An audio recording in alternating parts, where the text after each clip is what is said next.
Hai, pada kesempatan kali ini kita akan membahas apa sih itu soft skill, lalu bagaimana ya perannya di masa depan seseorang, dan kita juga akan membahas mengenai Emotional Intelligence by Daniel Goleman.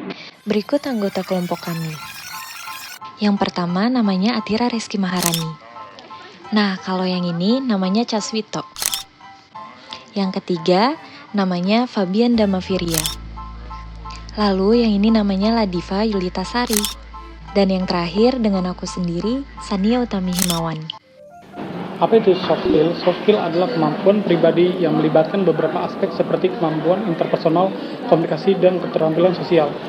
Mereka membantu seseorang dalam berinteraksi dengan orang lain, beradaptasi dengan lingkungan, dan mengatasi situasi yang kompleks.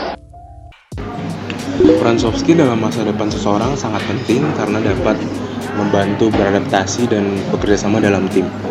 Selain itu, kemampuan soft skill yang baik membuat orang tersebut memiliki keefektifan dalam interaksi sosial. Daniel Goleman dalam bukunya Emotional Intelligence menjelaskan bahwa kecerdasan emosi atau emotional intelligence merupakan kemampuan seseorang untuk memahami, mengenali, dan juga mengelola emosi diri sendiri serta dapat mengendalikan emosi orang lain. Dalam bukunya, Goleman menjelaskan bahwa emotional intelligence bukan sesuatu yang kita dapatkan sejak kita lahir, tetapi emotional intelligence dapat kita perkuat dan juga kita latih dengan pengalaman dan juga pelatihan. Daniel Goleman mengidentifikasi ada 5 aspek dalam emotional intelligence. Yang pertama ada self-awareness, lalu yang kedua ada self-regulation, yang ketiga ada motivation, yang keempat ada empati, dan yang terakhir ada social skills. Self-awareness adalah kemampuan untuk memahami dan mengenali emosi sendiri. Dalam self-awareness ada 3 subaspek. Yang pertama adalah emotional self-awareness, yang kedua ada accurate self-assessment, dan yang ketiga ada self-confidence. Berikut contoh roleplay emotional self-awareness. Halo, kamu cemas banget sih, kenapa? Aku stres nih, soalnya kemarin aku sempat nunda tugas. Oh, tapi bagus dong kamu menyadarinya. Terus sekarang kamu mau ngelakuin apa? Kayaknya kalau aku pikir-pikir aku mau ngomong sama dosennya deh untuk minta perpanjangan.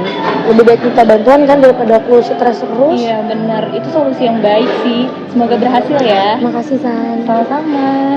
Yang kedua ada self-regulation. Ini adalah kemampuan untuk mengelola emosi sendiri dan menghindari emosi-emosi yang tidak berguna. Di dalamnya ada 5 subaspek. Yang pertama adalah emotional self-control, yang kedua ada trustworthiness, lalu yang ketiga ada conscientiousness, yang keempat ada adaptability, dan yang kelima ada innovation. Berikut contoh roleplay emotional self-control. Ya, halo Div. Halo San, kenapa selalu mau pakai ide kamu? Ini nggak adil. Kamu tenang dulu, aku paham kamu pasti kesel. Cuma nanti kita bicarain dulu ya. Aku nggak mau. Ini buang-buang waktu. Iya, aku ngerti perasaan kamu. Tapi gimana kalau misalkan kita cari solusi bareng-bareng? Kita diskusiin ya. Oh ya udah, oke, nanti kita bahas lagi ya. Oke, makasih ya Div, kamu udah ngerti. Pasti kita bisa cari jalan tengah bareng-bareng. Yang ketiga ada motivation. Motivation adalah kemampuan untuk memotivasi diri sendiri dan mencapai tujuan. Di dalamnya ada 4 subaspek. Yang pertama ada achievement drive, lalu yang kedua ada commitment, yang ketiga ada initiative, dan yang terakhir ada optimism. Berikut contoh roleplay achievement drive. Pak, kenapa buku kamu banyak banget? Kan tugasnya udah cukup berat loh. Iya sih, cuman aku pengen lebih paham materi ini. Ini juga saran-saran dari dosen bukunya. Kamu serius banget ya? Tugas ini udah cukup kok. Aku punya target yang lebih tinggi nih semester ini, Tir. Aku pengen melampaui standar yang biasa. Wah hebat, semoga usaha kamu bisa kasih hasil yang maksimal ya. Amin, terima kasih. Yang keempat ada empati. Empati adalah kemampuan untuk memahami dan mengenali emosi orang lain. Di dalamnya ada 5 subaspek. Yang pertama ada understanding others, yang kedua ada developing others, yang ketiga ada service orientation, lalu yang keempat ada leveraging diversity, dan yang kelima ada political awareness. Berikut contoh roleplay understanding others. Kenapa, Cas? Kok kelihatan bingung?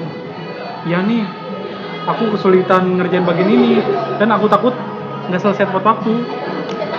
Jangan khawatir. Kita bisa kerjain bareng. Ini aku udah paham soal ini. Serius? Serius, bisa lebih cepat.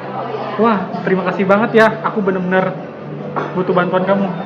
Gak apa-apa, nanti kalau gua ada yang nggak ngerti, kita saling bantu juga. Terima kasih ya. Dan yang terakhir ada social skills. Social skills adalah kemampuan untuk berinteraksi dengan orang lain secara efektif. Di dalamnya terdapat 8 subaspek.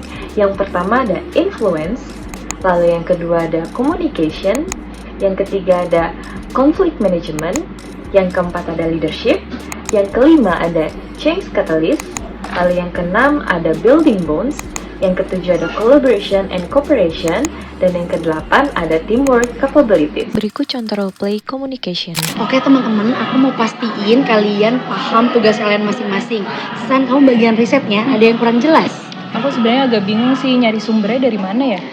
Oh, kita bisa cari referensi dari jurnal online. Habis ini aku kirim link-linknya ke kamu biar kamu bisa mulai. Oke, aku paham. Makasih. Kalau ada masalah lagi jangan ragu untuk tanya ya. Kita harus saling komunikasi biar tugas ini bisa lancar dan selesai tepat waktu. Kita telah melihat betapa pentingnya keterampilan emosional intelijensi baik dalam kehidupan sehari-hari maupun di masa yang akan datang. Nah, soft skill seperti kemampuan berkomunikasi, kemudian keterampilan sosial, pengendalian emosi itu sangat penting tidak hanya dalam berinteraksi dengan orang lain, tetapi juga dalam menghadapi tantangan dan tekanan yang lebih kompleks lagi.